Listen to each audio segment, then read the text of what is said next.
مرحبا أصدقائي، فيديو جديد وموضوع جديد على قناتكم سبورت اكستريم.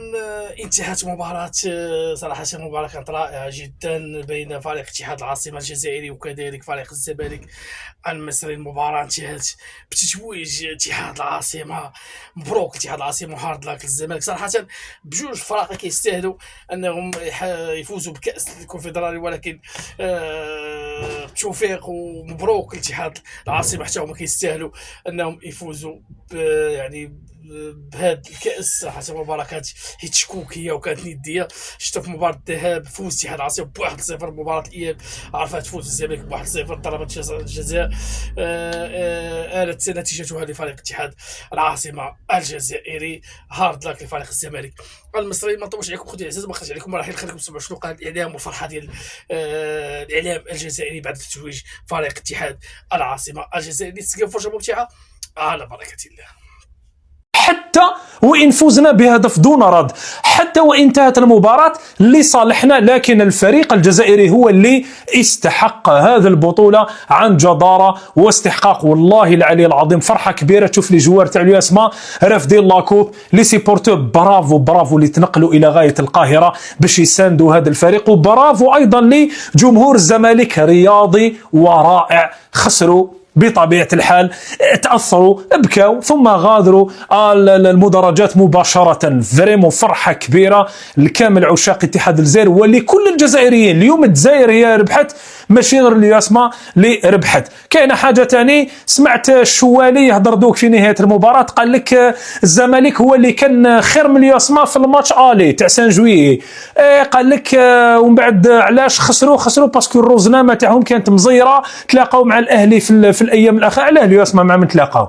الياسما ثاني لعبوا لا فينال تاع لا كوب مع السي ار بي. الياسما ثاني كانت عندهم روزنامه صعبه، لعبوا الدومي فينال تاع لا كوب، لعبوا لا فينال تاع لا كوب مع السي ار بي ربحوها.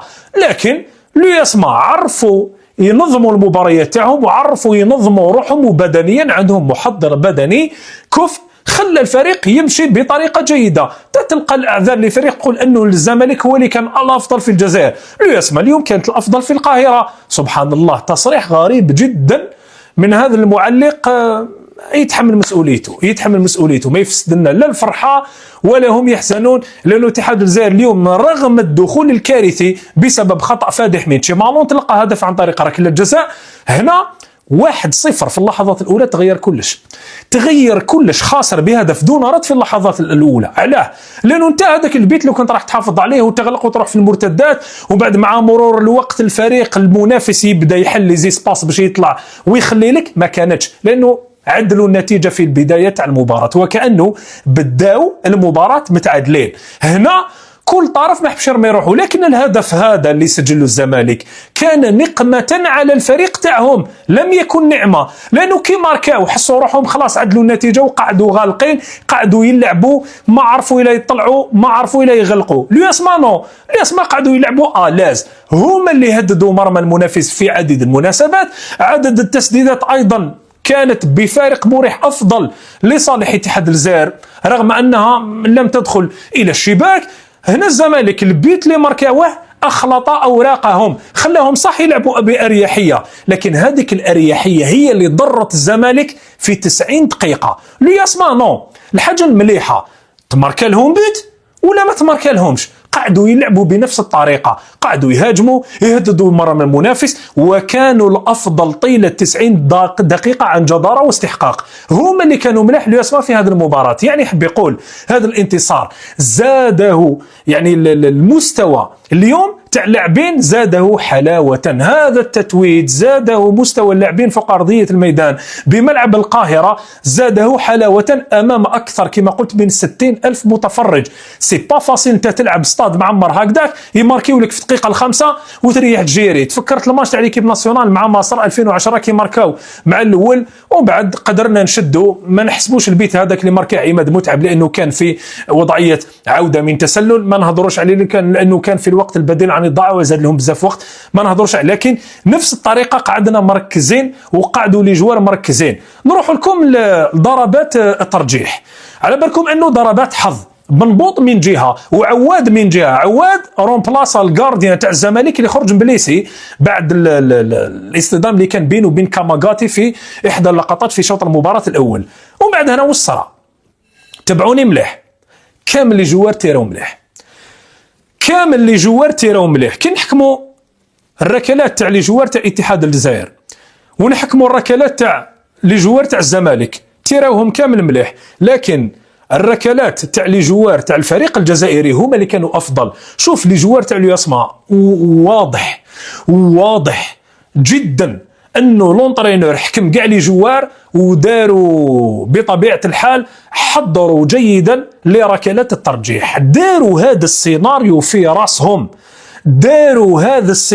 في راسهم، وعلى بالهم بلي كان راح يصرى. باش نكونوا واضحين، سيناريو باين بلي كان راح يصرى، درسوه جيدا، حضروا له جيدا. والدليل وين راه؟ راك تقول لي انت شكون قال لك بلي حضروا له جيدا؟ دوك نقول لك سهله. شوف كيفاش تيراو لي جوار تاع الزمالك، تيراو من للاسف يعني بنبوط كان متخلف شويه في التوقيت، برك في سرعه التنفيذ تاعهم، يعني ركلات تاع الزمالك صح تيراو مليح، بصح ما تيراوش هذوك الركلات اللي امبوسيبل يحكمهم اي غارديان في العالم، كيما التير تاع خالدي اللي ماركاه في الملعب 5 جويلية امام الزمالك صح. بصح لي تير تاع الياسما اي حارس ما يحكمهمش. بن عياد شوف وين تيرا، لوصيف شوف وين تيرا، شكون تاني، رضواني شوف وين تيرا. شوف تيراو 8 5 ولا 6 كامل تيراوهم وين مستحيل اي حارس مرمى يحكمهم. خالدي غير طريقه شويه لانه شاف انه لازم يضربها من جهه واحده اخرى.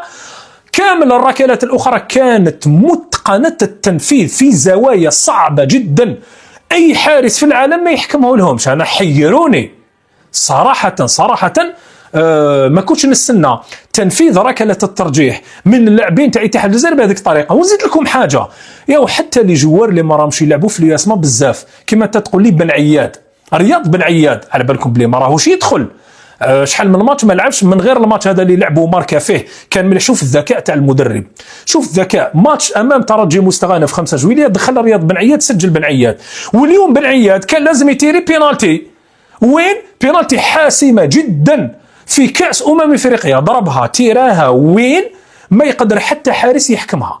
سبحان الله. شوف هنا الذكاء تاع المدرب والتحضير الجيد، وايضا لا كونسونطراسيون تاع لي جوار بيان كونسونطري، وكانوا اليد في اليد، يلعب هذا ولا يلعب هذا كامل كيف، لانه نهار جات ضربات الترجيح، كي جات لا سيونس تاع ضربات الترجيح في اهم مباراه في السنوات الاخيره لاتحاد الجزائر، كامل ريبوندو بريزون، كامل قالوا رانا واجدين، وكامل تيراو حتى شتي تيراها بطريقه رائعه. واش قلت لكم؟ لي جوار ماشي موالفين يلعبوا، وشوفوا كيفاش تيراو لي جوار ماشي موالفين يلعبوا، تيراوها في منطقه ما يحكم اي حارس ما يقدر يحكمها. هنا فريمون برافو لمدرب اتحاد الجزائر،